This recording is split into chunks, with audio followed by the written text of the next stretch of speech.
¿Qué tal? ¿Cómo les va? ¿Cómo andan ustedes? Bienvenidos a nuestro programa Santafeño Porá. Ñuporacha, amigo, decía uno por allá, y tu mate. Caamate, yerba mate en guaraní.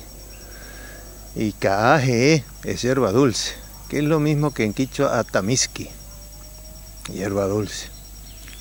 Pero bueno, no nos pongamos ahora a dar una clase de idiomas nativos, porque tampoco somos maestros en eso, ¿eh? Apenas si comenzamos a balbucear algo. De río sanaste mi amor, de fracaso en fracaso. Y hoy queremos compartir con ustedes parte de lo que fue esta Expo Agro 2015, allí a la altura de Ramallo aproximadamente, en la provincia de Buenos Aires, cerca de San Nicolás también, de la Expo Agro 2015. Con trabajos, con notas que hicimos con gente que estuvo allí, que ahora les vamos a ir anticipando de quiénes se tratan. Estamos trabajando en diferentes áreas. Yo hago consultoría en asuntos estratégicos, estoy trabajando en temas, principalmente mi sueño, que es el tema de cuencas bioenergéticas de bambú. Bueno, es un esfuerzo que más que nada el trabajo de investigación profundo que hice durante casi 10 años en la Universidad Nacional del Sur, realizando un doctorado en geografía social. Así que comenzamos Santafeño Porá. Suave remanso de tu corazón.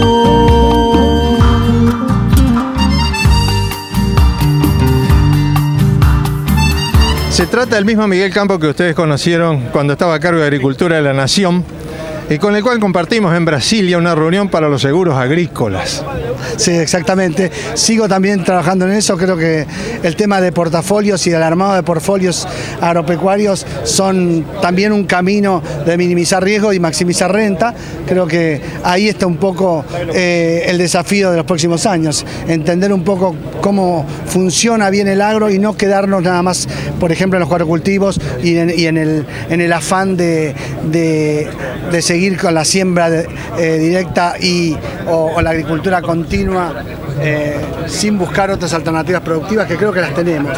Hoy hay que trabajar concretamente fortalecer el trigo y el maíz para que vuelvan a ser parte de la rotación y sigan siendo los principales aportantes de materia orgánica. Y de calidad. Obviamente. Trabajar en tema de calidad de granos está también asociado al área de semillas y por eso también es importante que ataquemos el tema del área de semillas, no complicándonos con la biotecnología, sino buscando una salida simple, como es el tema de explicarle al productor cuál es el concepto detrás del uso propio y también incorporar a la ley de semillas lo que ya es un derecho adquirido prácticamente, que es la regalía extendida. Pongámosla en la ley y enmarquemos a todos dentro de un esquema productivo mucho mejor. La actividad del campo es como que se ha ido tomando a escala en algunos casos, pero por otro lado uno ve infinidad de nuevos emprendimientos con valor agregado, con integraciones de clúster, etcétera. ¿Y eso cómo va?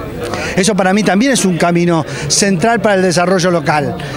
Cuando uno habla de desarrollo local es básicamente lo que estabas hablando vos, es grupos que se especializan en una determinada actividad, y eso es lo que creo que es el gran desafío para el futuro en el norte, concretamente en el norte argentino.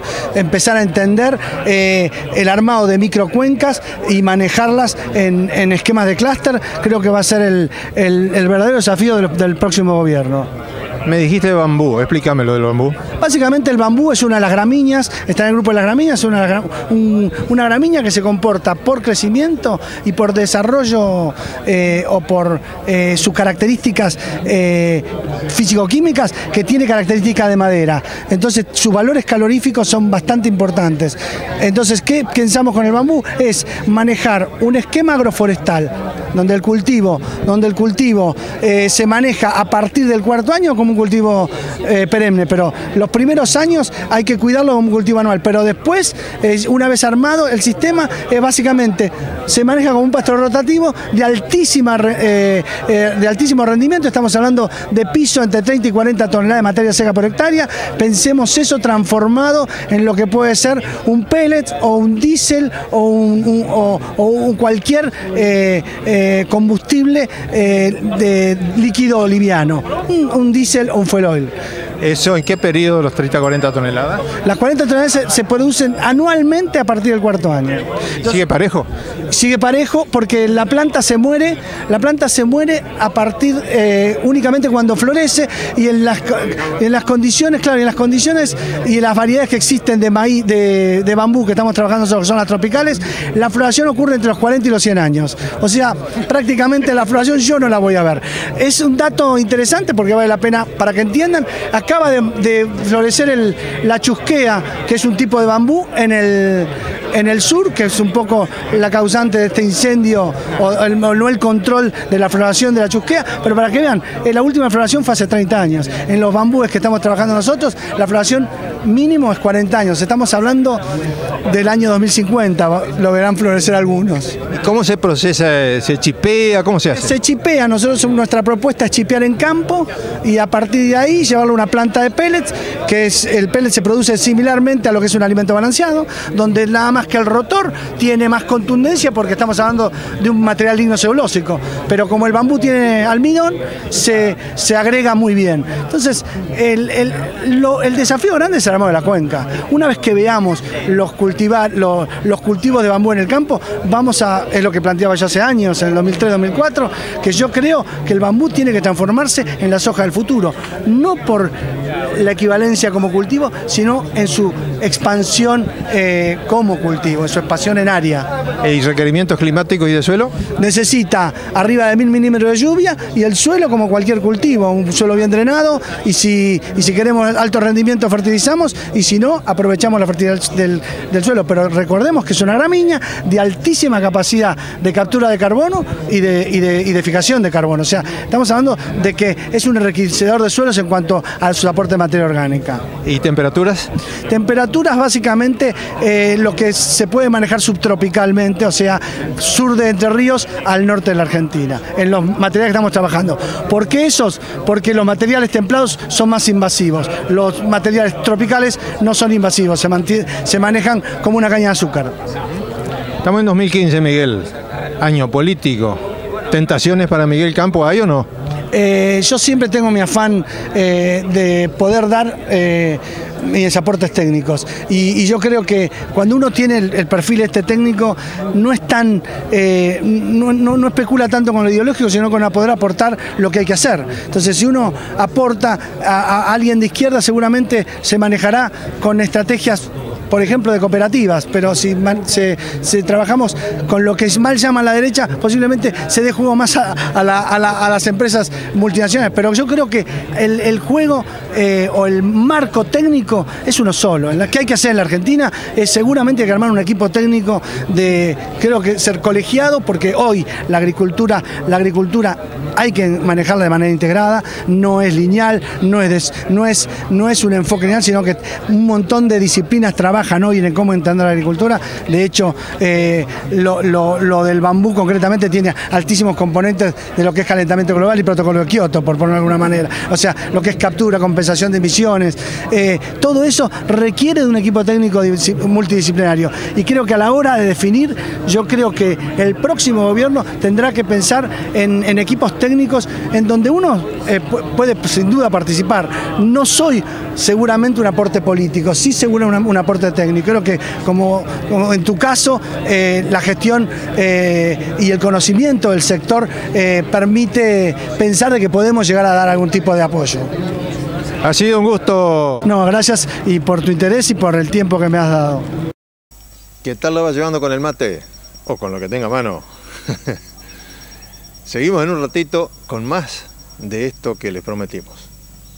El trabajo en la Expo Agro 2015.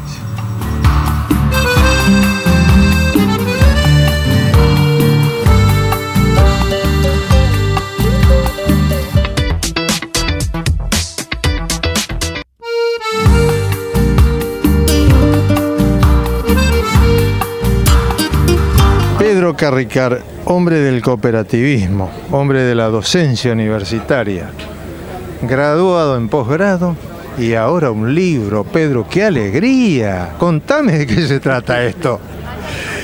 Bueno, es un esfuerzo que más que nada el trabajo de investigación profundo que hice durante casi 10 años en la Universidad Nacional del Sur, realizando un doctorado en geografía social. Cuando termino mi doctorado, me pongo en contacto con gente de la editorial La Colmena y me habían dicho, vamos, ¿no te animás a transformarlo en un libro? Nosotros te ayudamos. Y bueno, fueron bastante valientes porque yo no soy maestro rural como vos, esa es la diferencia. Entonces los agrónomos tenemos un entrenamiento muy bajo en escribir y sobre todo escribir que se entienda. Entonces fue bastante trabajoso traducir lo que uno escribe con el codo, que más o menos sea legible. Y se fue construyendo un libro que refleja quizás una investigación distinta, ¿no? Porque yo no fui un estudiante circunstancial, sino que hice el doctorado cuando cumplí 52 años. Así que cuando terminé tenía 60. Entonces mi objetivo no era obtener un título, sino hacer una reflexión crítica sobre el propio trabajo que había hecho dentro de las cooperativas. Y ahí empecé a descubrir un aspecto muy interesante, que es que para mirar la cooperativa hay que mirar la sociedad. Y empecé a descubrir a través de un sociólogo francés, se llama Claude Dubar, de cómo iba mudando la sociedad. Y yo lo leía en francés, bastante difícil para mí, qué era lo que había pasado en la sociedad francesa. Y dije, esto está pasando en la sociedad argentina. Y nos pasó exactamente lo mismo. La sociedad de la década de los 60, de aquella vieja mesa patriarcal, donde se sentaba en la cabecera el padre y el resto, si le tocaba, capaz que los domingos comían en esa mesa, y donde la mujer ocupaba un segundo plano. ¿Qué podíamos esperar de cómo se conduce una cooperativa? De la misma manera, un gerente patriarca que hacía y deshacía de la organización porque era el que más sabía, porque los gringos que estaban sentados en el consejo, y para eso le tenían confianza, le delegaban todo el poder. Pero también la delegación del poder sin control, en muchos casos significa que cuando hay muchas libretas no muy transparentes, en esa libretita como el almacenero, ¿viste? Que sabe bien quién de vez en cuando la cubre y quién de vez en cuando no la cubre nunca. Entonces vino la década de los 90 y hubo un momento, ¿verdad? ¿Qué hacer con todo eso? Había mucha deuda, y mucha deuda muy bajamente documentada. Entonces ahí empezó la transformación de la organización.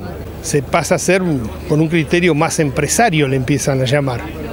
Acá usted, si quiere llevar plata, tiene que firmar un papelito y traer sus documentos. Ya no alcanza con tenerlo anotado en la libreta. ¿Alguna escritura también? Y claro, traiga algunos papeles adicionales. Entonces vienen las escrituras y se enfría la relación.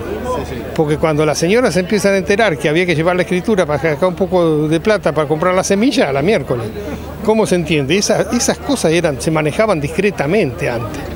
La mujer no sabía cómo era, en el caso que la mujer no participaba. En el caso de la mujer que participaba, sí, sabía perfectamente cuánto se debía a la cooperativa y cómo se iba a pagar.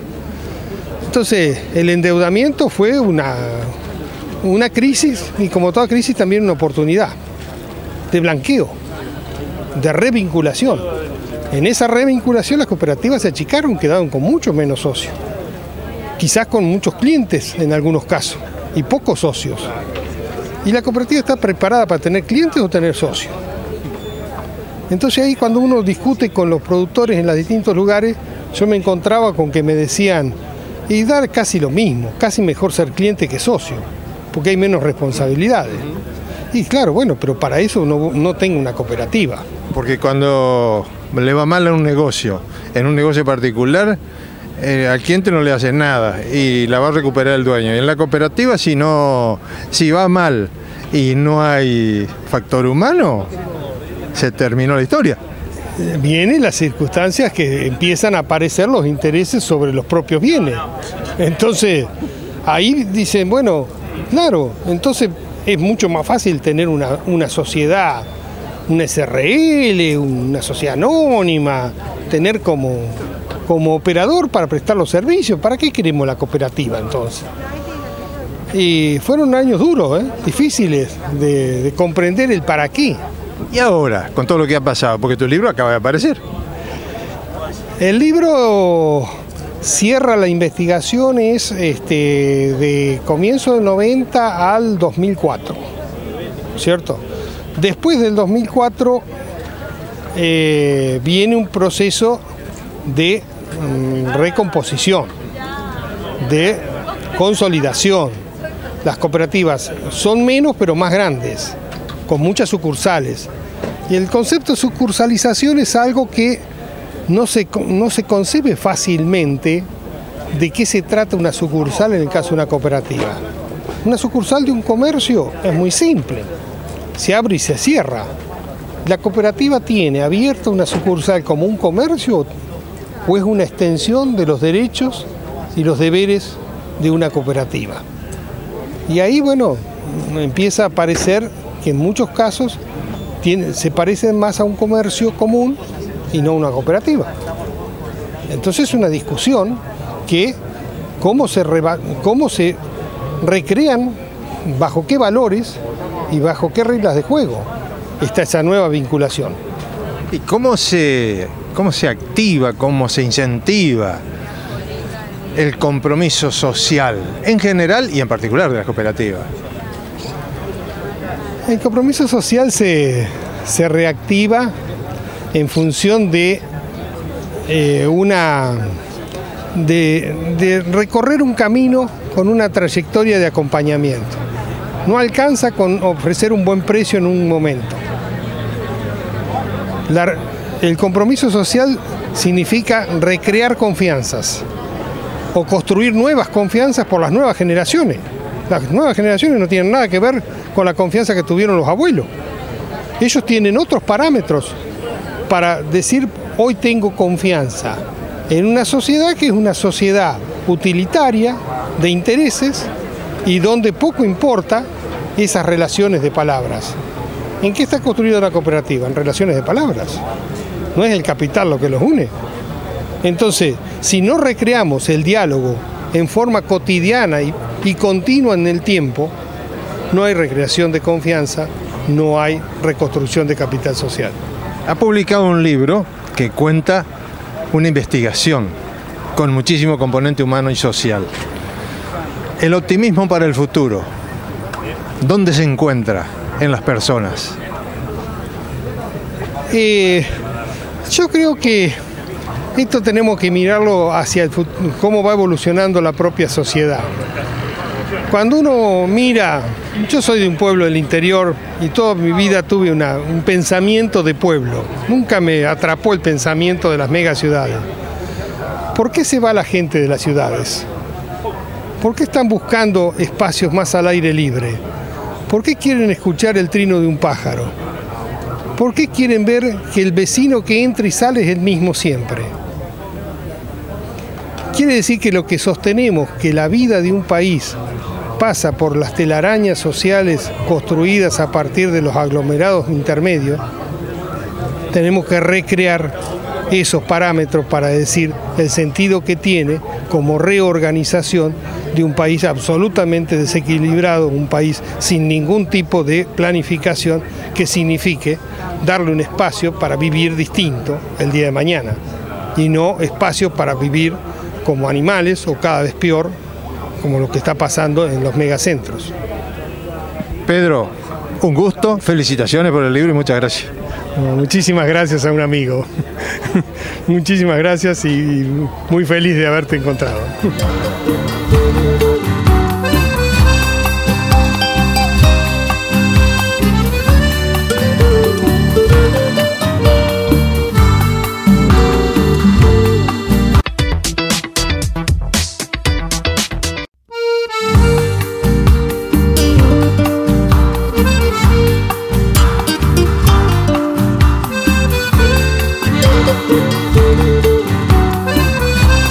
Acá hay gente mateando, han hecho un alto en el trabajo, están sentados en el estribo de la manga, se escuchan los balidos, los animales.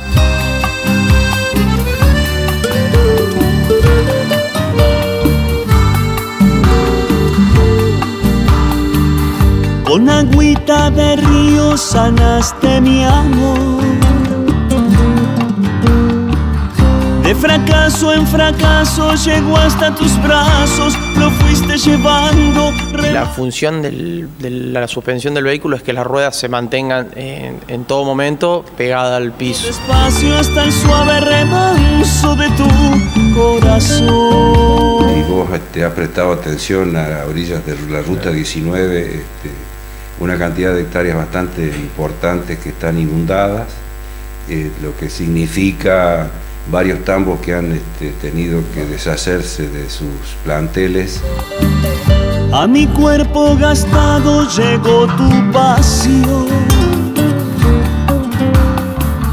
y tu piel insolente en mi piel. Estuve trabajando en dos cooperativas, en la cooperativa de Porteña Limitada y primero en la cooperativa de San Francisco, que fueron los años finales. Con una creciente impulsó la corriente, acercando el deseo, arrastrando el dolor. Como el río va, nuestro amor es igual. Un gusto, Oscar, que estés acá en nuestro pueblo, y esto surgió como todas las cosas que por ahí surgen de charlas improvisadas, pero con muchas expectativas, y como vos lo habrás visto, se pudo plasmar ese sueño. No se detiene, él siempre va, y como el río nuestro amor será. Cuando deja a pedido de su esposa la aviación, comienza con la fabricación de autos de carrera, donde aplica todo su poder de observación y todo lo que había aprendido en Europa, en la aviación, lo aplica a la aerodinámica a sus autos de carrera. Por eso gana 58, como vemos aquí, 58 de las 64 carreras en las que corrió. Mamayú SRL arrancó en el año 97. La marca Altina está desde la década del 50 en el mercado argentino. Hoy lo que más estamos haciendo es la nueva generación de fertilizadoras neumáticas para granulados y polvo, y para siembra en cobertura. El año pasado presentamos conjuntamente con PLA un modelo nuevo. Bueno, Oscarcito, un gusto tenerte acá en casa después de amigos de años, así que nos pone muy contentos. Con agua dulce llenaste mi corazón, mi amor por ti corre. Y bien, esto ha sido todo por esta semana. La semana que viene, Dios mediante, acá estaremos haciéndonos compañía. Muchas gracias y hasta entonces. Chao.